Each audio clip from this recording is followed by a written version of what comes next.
আমি আর তপনদা বাবা বরফানির ডাকে চললাম অমরনাথের সেই পবিত্র গুফায়।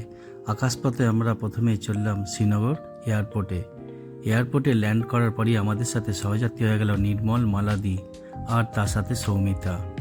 তারপর আমরা চলে গেলাম আমাদের রিসর্টের অ্যাপেল দেখবো না এমন তো হতে পারে না। রিসর্টে আমরা অ্যাপেল দেখে তারপর চলে গেলাম সান্ধ্যকালীন সেই ডাল লেকের চোখ ধাঁধানো একদম সুন্দর ভিউ দেখতে। এই ভিউ তোমরা দেখতে পাচ্ছ। এই ভিউ দেখার জন্য অনেকেই দূর দূর থেকে এই ডাল লেকে আসে। তো যাদের এই ডাল লেকের ভিউ ভালো লাগে তারা অবশ্যই কমেন্টে জানিও কেমন তোমাদের লাগলো। আর সকালবেলায় আমরা এই আপেল দেখে এবং এই নদীর ভিউ দেখতে দেখতে আমরা পেহেলগাম চলে গেলাম RFID কার্ড বানাতে। প্রথমে একটা ফিঙ্গারপ্রিন্ট দিয়ে আমরা RFID কার্ড বানিয়ে নিলাম। প্রত্যেকের কিন্তু এই RFID কার্ড হওয়ার সাথে সাথে এরকম পিকচার উঠে যাবে স্ক্রিনে। এই হচ্ছে আমাদের RFID কার্ড। আমাদের RFID কার্ড হওয়ার সাথে সাথে আমরা প্রত্যেকে একসাথে ছবি তুললাম।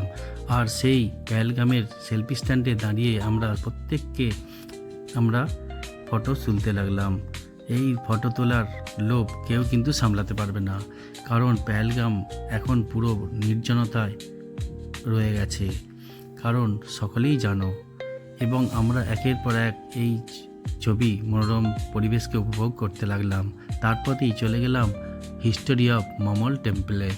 সেই টেম্পলের দেখো সামনে একটা থাকবে জলাশয়। এই জলাশয়ে অনেকেই হাত পা ঢুকে যাচ্ছে। মালাদি কিন্তু এখানে হাত জড়া করে ছবি তুলছে। তারপরে এই দেখো এখানে মমল টেম্পলের ভিতরটার পরিবেশ কীরকম, এবং এই পরিবেশটা সকলেই উপভোগ করো এবং বাবা এই শিবলিঙ্গে সকলে প্রণাম করে হর হর মহাদেব বলো। এবং তারপরে আমরা চলে এসেছিলাম নেমে আইসল্যান্ড পার্কে। এই পেহেলগামের আইসল্যান্ড পার্ক অত্যন্ত মনোমুগ্ধকর পরিবেশে এবং একটা গুরুত্বপূর্ণ জায়গায় অবস্থিত। ওই ছিল মমল টেম্পলের জায়গাটা। আর এইখানে দেখো দুপাশে দুটো নদী বয়ে যাচ্ছে আর তার মাঝেই এই পার্কটি অবস্থিত।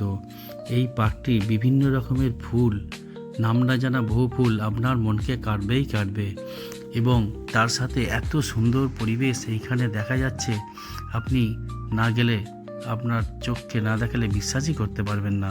এত সুন্দর এই পরিবেশে এই পার্কটি অবস্থিত।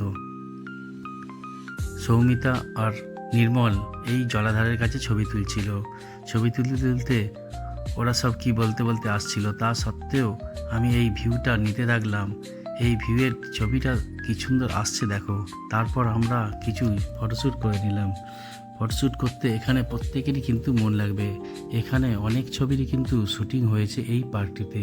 তারপর আমরা কিছু ছবি তুলে চলে গেলাম এই পেহেলগামের মার্কেটটি একটু ঘুরে দেখতে দেখো, দেখলে মনে হবে যেন কোনো বিদেশে আছি। এই মার্কেটটা অতীব সুন্দর পরিষ্কার।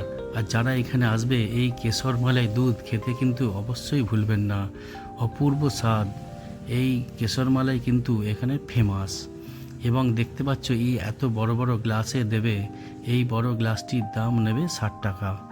তার সাথে সাথেই কিন্তু এরা এই কেশর দুধ দেবে এবং তার সাথেই মালাইটা কিছুটা দিয়ে দেবে। আর এরা আমার বন্ধুরা সকলে সহযাত্রীরা চা নিল, আমি কিন্তু কেশর মালাই দুধ আর পকোড়া নিয়েছিলাম সকলে। আর এই মার্কেটটা ঘুরে দেখলাম।